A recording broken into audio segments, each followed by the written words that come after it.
when you wake up, spiritually, you will realize that all of this, as real as it seems, is actually happening just in you, in that capital Y you, that you which is the supreme reality. So when we say aham brahmasmi, for example, that's what comes out of this. I am that supreme reality.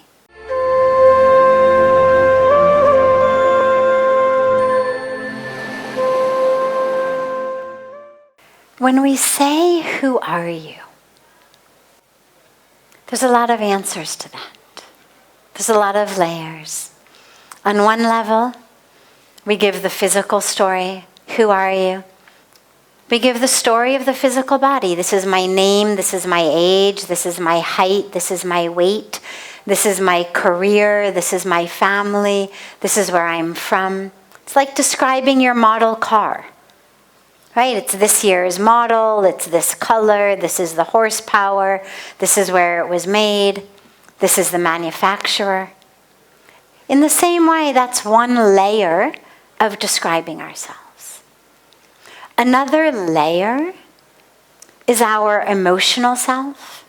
I suffer from depression, I suffer from anxiety, I'm struggling with this difficulty, that challenge. This is what I've been through in my life on an emotional level. Not just the physical level, but the emotional level. Then we speak about soul, spirit, divinity.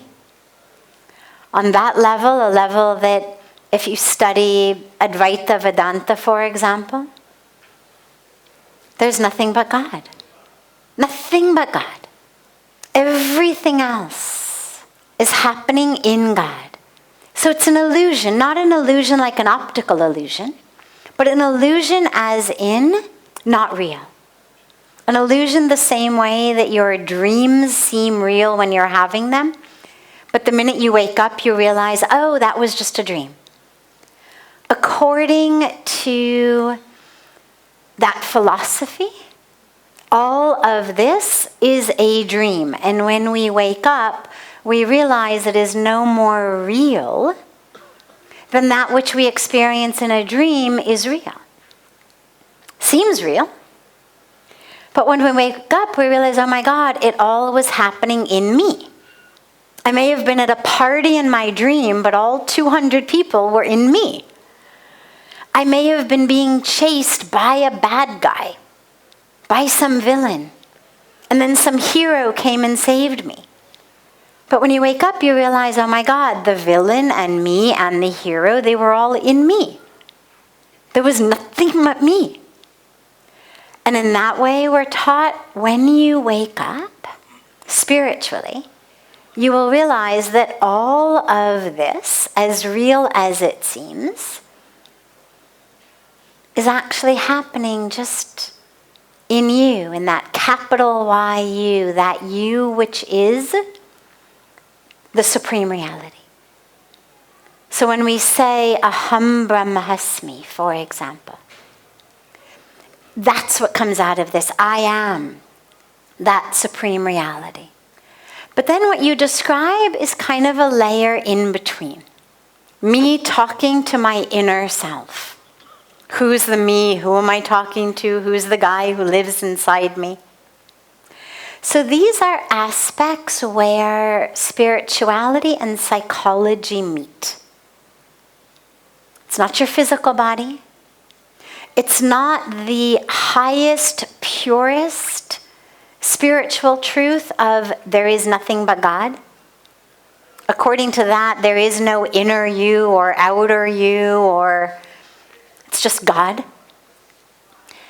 But then there's this very precious place, and it's a place that I really enjoy. I'm very fascinated by it. It's a place that I love to inhabit, is where spirituality and psychology intersect.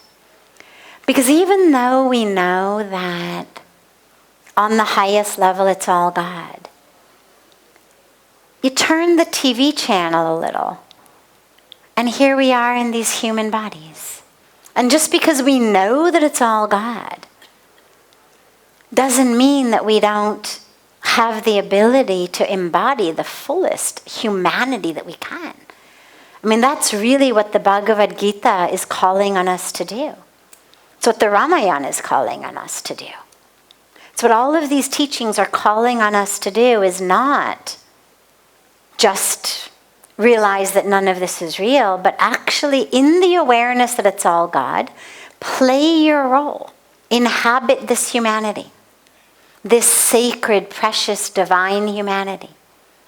And in order to be able to do that, you've got to have an awareness of these different aspects of the psyche. So you're used to thinking, most of us are, just from the ego self.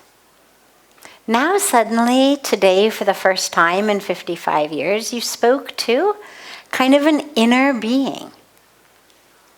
We all have that. He's not talking about the soul, because the soul, of course, is always happy. But you could think of it almost as an inner child, as an inner self, as that you that isn't acculturated, that isn't socialized, that isn't according to what people tell you you should be, that isn't just trying to make other people happy, that isn't doing what the rules say you should do, but that actually is that very unique psyche in you that has its own thoughts and dreams and hopes and fears and a very deep sense with that being. So for psychological health, it's very powerful and very important to connect with your inner self. If not, we find ourselves running on our subconscious. If I don't know why I get angry at the things I get angry at, if I don't know why I'm depressed, if I don't know why I'm addicted to alcohol or drugs or food or Facebook or shopping, if I don't know why I keep getting involved in relationships with people who abuse me or who betray me or who hurt me, or if I don't know why I can't open up or trust or believe in myself, if I don't know those things, my life is not going to be fulfilling and successful and meaningful. That inner you is the one who's going to tell you all of that. It's going to share with you, here's why you don't trust. Here's what you're afraid of. Here's what you really want. Here's what you're looking for. Here's the pattern that you need to learn to free yourself from. Here's why that made you angry. It's a very powerful thing. And then you take, on the spectrum of psychology to spirituality, so you go in and you start seeing that inner self. But then as you start getting into the spiritual side, you get less lost in just the psyche and the psychological stories and histories and emotions and drama.